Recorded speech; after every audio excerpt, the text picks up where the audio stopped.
Good day, everyone. Today's topic is about rotary gear pumps. A gear pump is a type of positive displacement pump. Gear pumps use the actions of rotating gears to transfer fluids. Thus, the rotating gears develop a liquid seal with the pump casing and create suction at the pump inlet. Fluid drawn to the pump is enclosed within the teeth of the rotating gears and transferred to the discharge. This type of gear pumps the smooth flow of fluid due to its rotational speed of the gears. So there are two basic designs of gear pump, which are external gear pump and internal gear pump.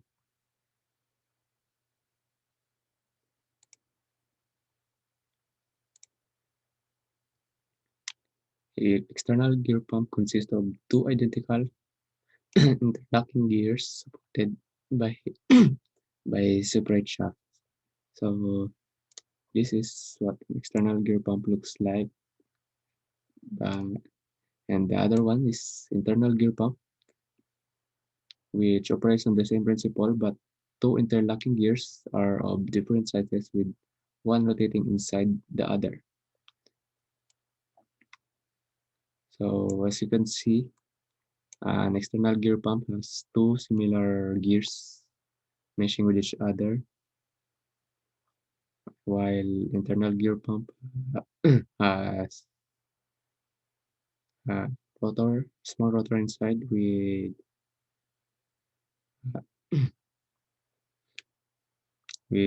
other one which with bigger hollow gear and bigger gear outside. So we will focus on this one, the rotating gear pump, internal gear pump, or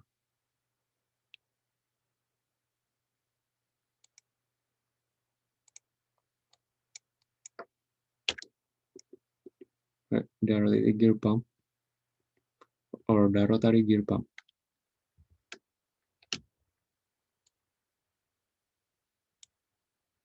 So,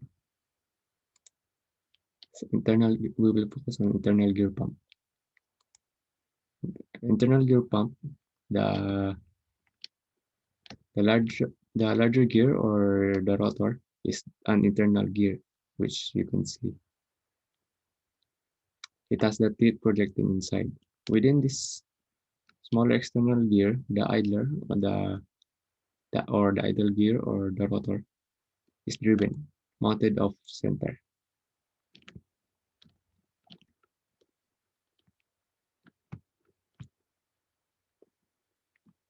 So, in this animation, you can see the fluid enters here and flows to the direction of the gear, while this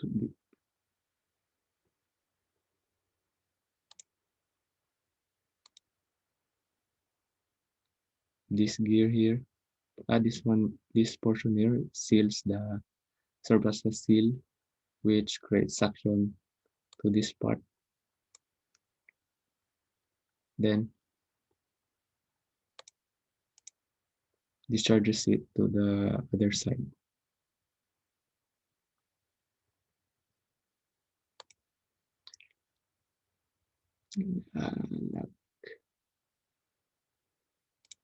And then discharges the fluid here outside.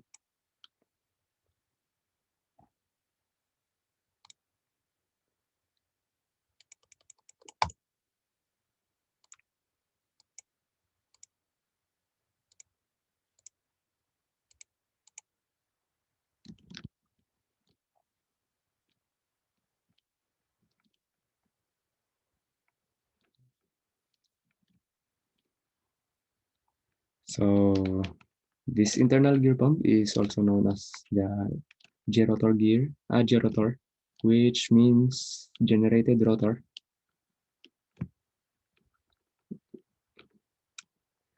and the generated rotor or gerotor unit has N, as commonly has N teeth on the rotor, and the N plus one on the outer, which as you can see here, okay, we have one, two, three, four, five, and the outer gear or internal gear has one, two,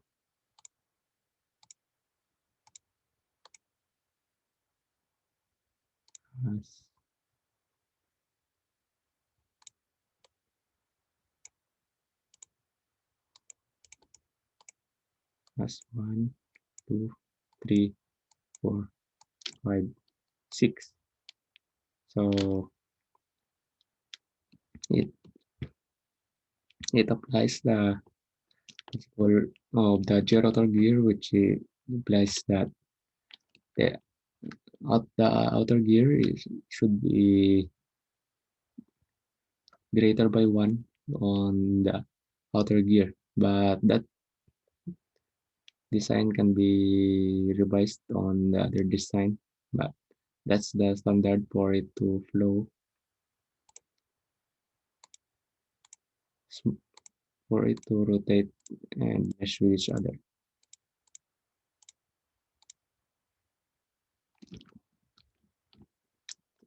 The axis of the rotor is usually offset here, not on the center, to make it mesh with the upper side, upper portion. And there's a part here, or the ceiling part, for which the gears teeth serves as a seal for the water, so that the suction will occur. Uh,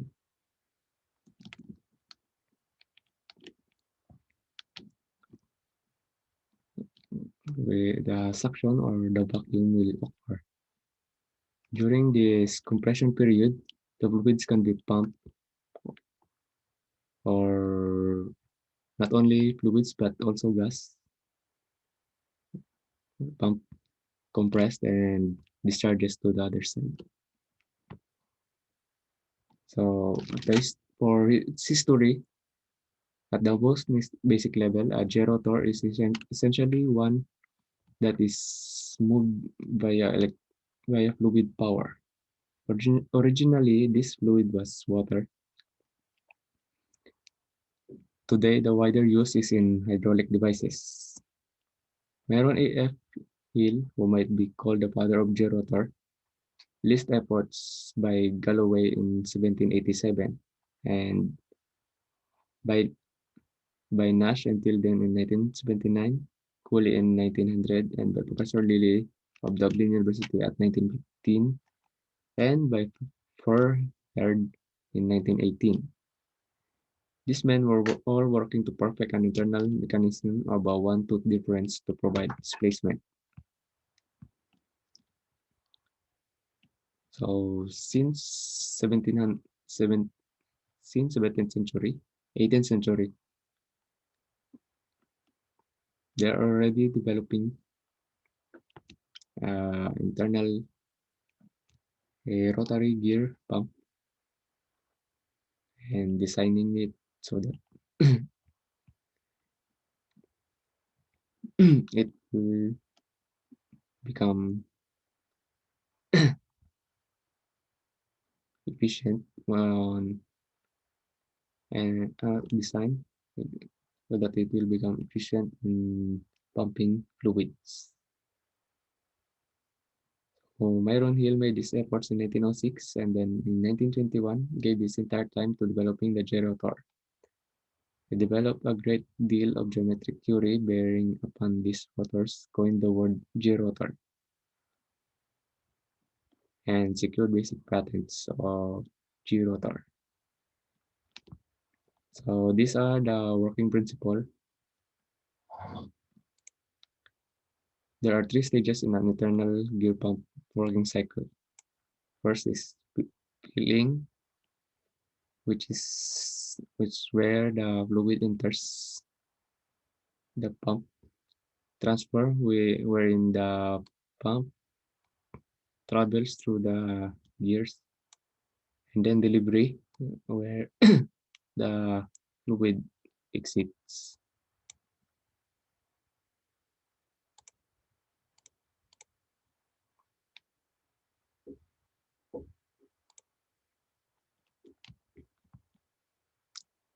So on filling stage, liquid enters the suction port between the rotor and the idler teeth here. Next, the the liquid travels through the pump between the teeth here. The close tolerance between the gears acts as a seal between the suction and discharge ports. And then the rotor and idler gear teeth completely mesh to form a seal equidistant from the discharge and suction ports. This seal forces the liquid out to the discharge port.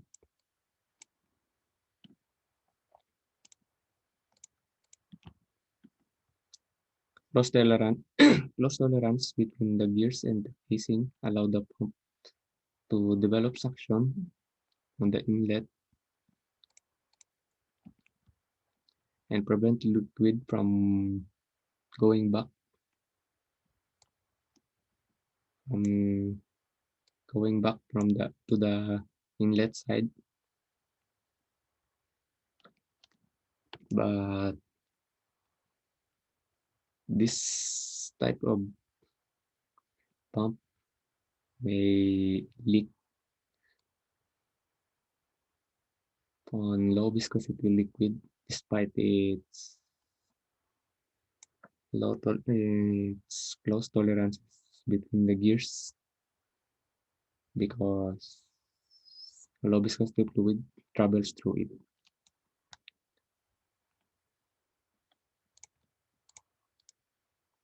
So the main features of the internal gear, because on high speed, this pump can operate on up to certain amount up greater than 10,000 RPM, but still pumps. Gear pumps are compact and simple with limited moving parts. It only has two moving parts, the rotor and the idler gear. Gear pumps are unable to match pressure generated by it also only has one stopping box, thus eliminating the machining processing. It is constant and even discharge regardless of pressure conditions.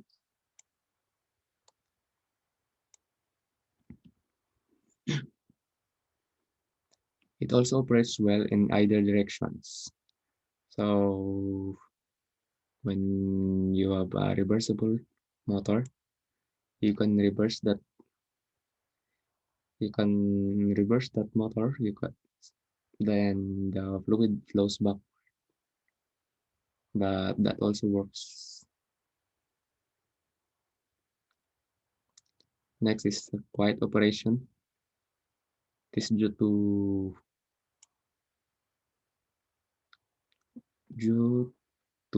only the gears are meshing with each other. Only two gears are meshing and lubricated by the fluid entering it, and can be made to operate with one direction of flow with either rotation, as stated before. Here operates well in either directions. It can be operated clockwise or counterclockwise.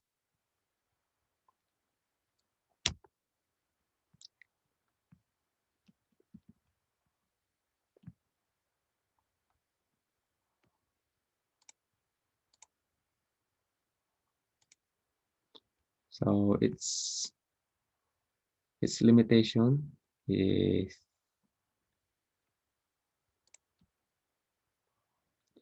thus medium pressure limitations.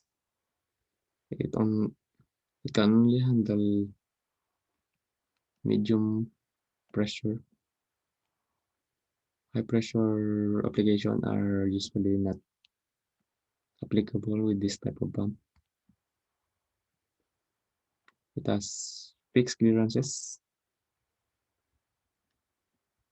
meaning when the gear has wear out as wear, you have to buy a new new idler gear or the rotor gear, because it only has a fixed clearance, and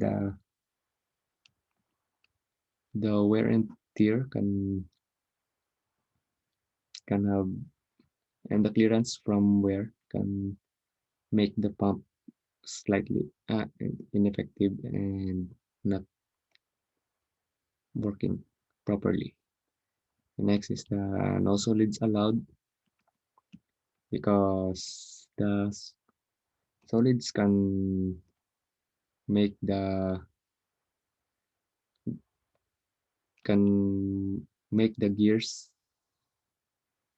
in the system to stop or to wear the gears. So on this one, usually a strainer is installed underneath the sump, uh, as you can see on the motorcycles, like the ones released by Honda or the XRM series. They have they have internal gear, and on the lower part of the crankcase they have a strainer here which filters the solids or the wear so that it won't be pumped to cylinder heads or the crankshaft.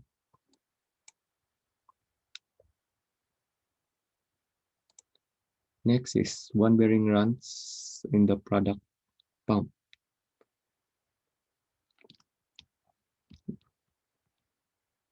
So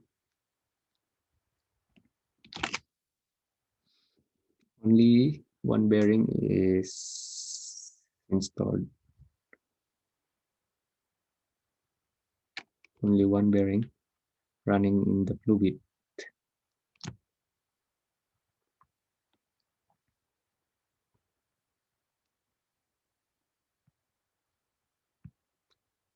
and last is overhang load on the shaft bearing,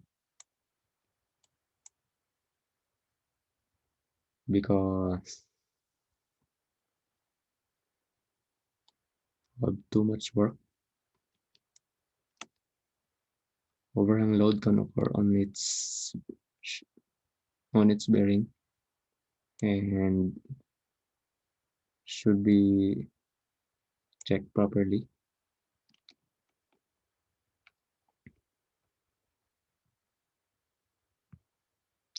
On this no solids allowed, you can put any abrasive fluids, abrasive or feeds containing entrained solids.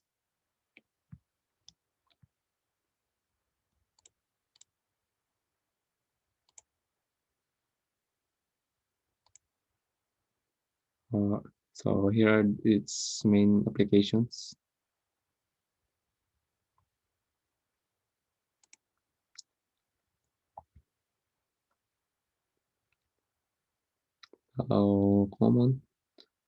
Common applications of internal gear pumps. Most common is water. Next is fuel and oil. These are commonly found on motorcycles due to its small size and compact size, and it can be driven by an electric motor or by the crankshaft.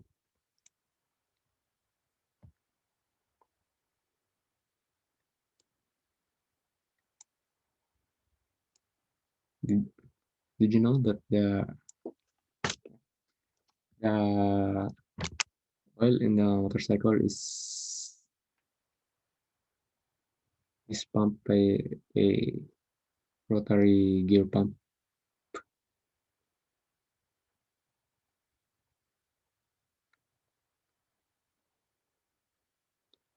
It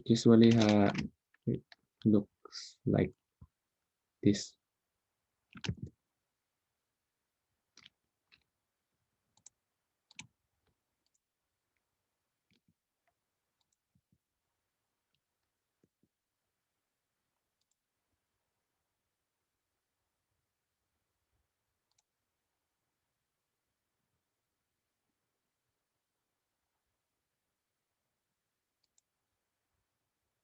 Oh,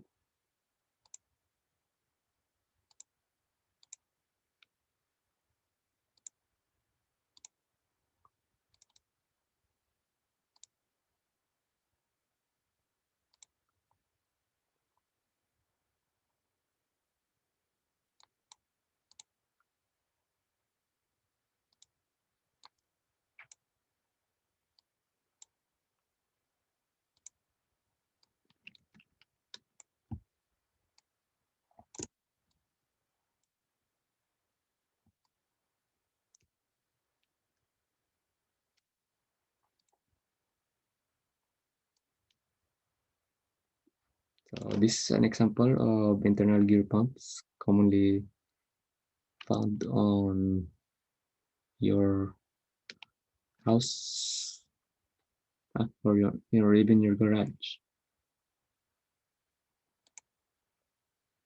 So this part here is the internal gear pump. This big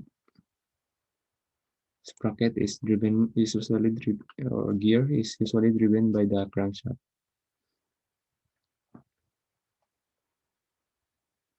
So this is the the idler gear, and this is the internal gear. So it has this exploded view. The internal gear, it, as you can see here, it follows the N for the idle gear number of teeth, and the for the N+1 formula, as stated before. We have 1, 2, 3, 4, 5, 6, 7, And the internal gear has 1, 2, 3, 4, 5, 6, 7, 8. We have 7 teeth on the idler gear and 8 teeth on the internal gear. This is the uh, idler gear shaft, which is only one.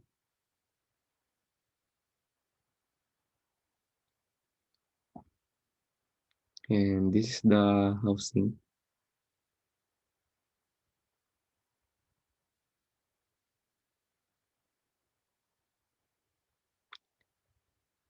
We'll proceed to next, hydraulic fluids.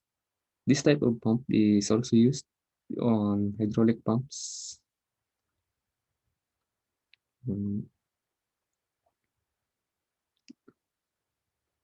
on workshop and vehicles. Tunnel gear pumps are also used in resins and polymers, alcohols and solvents, asphalt, bitumen, and tar. Rotary gear pumps are also used in polyurethane foam, food products like corn syrup and chocolate, paints, inks and pigments, and liquid soaps and surfactants. So as you can see, they are all liquids. Uh,